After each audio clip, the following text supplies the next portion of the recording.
आज हम बात करने वाले हैं सिंधु घाटी सभ्यता का एक महत्वपूर्ण स्थल जिसका नाम है कालीबंगा। तो इस वीडियो को अपन आज बात करेंगे कालीबंगा के बारे में, यानी कालीबंगा की खोज किसने की, उसका उत्खनन कार्य किसने किया, यहाँ पर हमको पुरातात्विक सामग्री कौन कौन सी प्राप्त हुई, यहाँ पर जो शासन व्यवस्था थी वो किस टाइप से थी, यहाँ के जो लोग थे वो आजीविका किस टाइप से चलाते थे, और यहाँ का जो व्यवसाय है वो किस टाइप से था, यहाँ की जो दीवारें वगैरह थी या यहाँ के जो मकान वगैरह थे वो किस टाइप से बने हुए थे, उन सभी पॉइंटों का आज इस वीडियो में बात करेंगे। नमस्कार दोस्तों, मैं हूं शोन कटारे और आप देख रहे हैं मारवाड़ी शिक्षा जगत चैनल। तो चलिए शुरू करते हैं कालीबंगा के बारे में।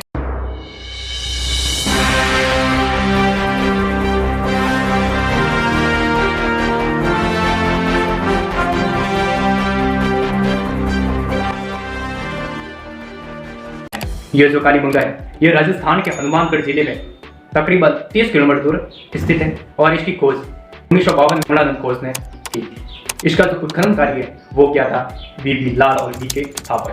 बीके थापर का पूरा नाम है बालकृष्ण थापर और बीबी लाल का पूरा नाम है ब्रजपाल लाल। उसके बाद में ये जो सभ्यता है यह मात्र सत्तात्मक सभ्यता थी और इस सभ्यता को काशी उद्यम सभ्यता भी कहते हैं। यहाँ के जो घर हुआ करते थे वो एक अलग अलग विभिन्न प्रकार की पत्तियों में निर्मित थे, जैसे जाल पत्ती हो गया, यहाँ पर जाल पत्ती में, ग्रीक पत्ती में और ऑक्सफोर्ड पत्ती में भी निर्मित थे।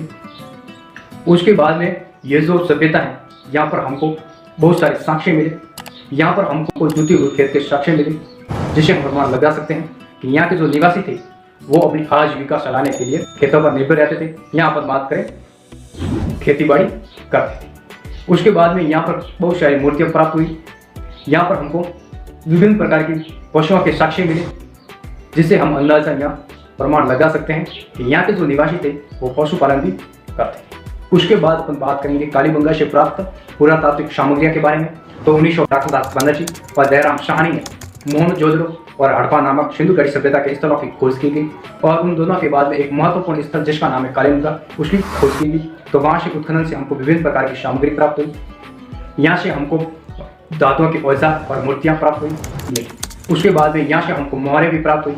यहाँ की जो मोहरें हुआ करती थी वो एक कच्ची मिट्टी से निर्मित थी और इस मोहरों पर वृषभ और विभिन्न प्रकार के जो पशु हुआ करते थे उनके चित्र अंकित थे और इस पर जो लिपि होती थी वो बहुत ही कठिन थी और इस लिपि को आज तक कोई पढ़ नहीं पाया है और इस लिपि को लिखने का जो ढंग था वो था दाएं से बाएं।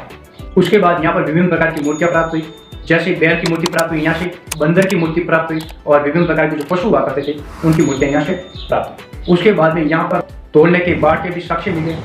यहाँ पर जो लोग थे वो ये जो बाट हैं वो एक पत्थर से निर्मित था और विभिन्न प्रकार की जो वस्तुएं हुआ करती थी उनको उन बाट के माध्यम से तोड़ते थे।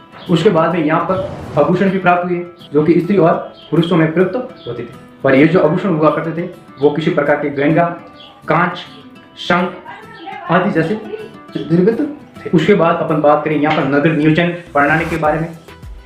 तो मोहनजोदड़ो और हड़प्पा की बाती ईंटों के साक्ष्य भी प्राप्त हुए। यहाँ पर हम कुओं के भी साक्ष्य प्राप्त हुए, नालियों के भी साक्ष्य प्राप्त हुए और यहाँ पर जो विभिन्न प्रकार की सड़कें हुआ करती थी उनके भी साक्ष्य प्राप्त हुए। यहाँ पर जो सड़कें हुआ करती थी वो एक दूसरे को समकोण में काटती थी और ये जो सड़कें हुआ करती वो तकरीबन 5-5.5 मीटर चौड़ी हुआ करती। उसके बाद यहाँ पर कृषि कार्य संबंधित भी अवशेष प्राप्त हुए। यहाँ से हमको कपास के साक्ष्य भी प्राप्त हुए और साथ ही साथ यहाँ पर हमको चना तथा सरसों के भी साक्ष्य मिले, जिससे ये सिद्ध होता है कि जो कालीबंगा के जो लोग थे वो यहाँ पर कृषि कार्य करते थे। उसके बाद में यहाँ पर हमको यहाँ पर बैल तथा 12 सिंह की अस्थियां भी प्राप्त हुई। उसके बाद अपन बात करेंगे यहाँ पर धर्म संबंधित अवशेषों के बारे में।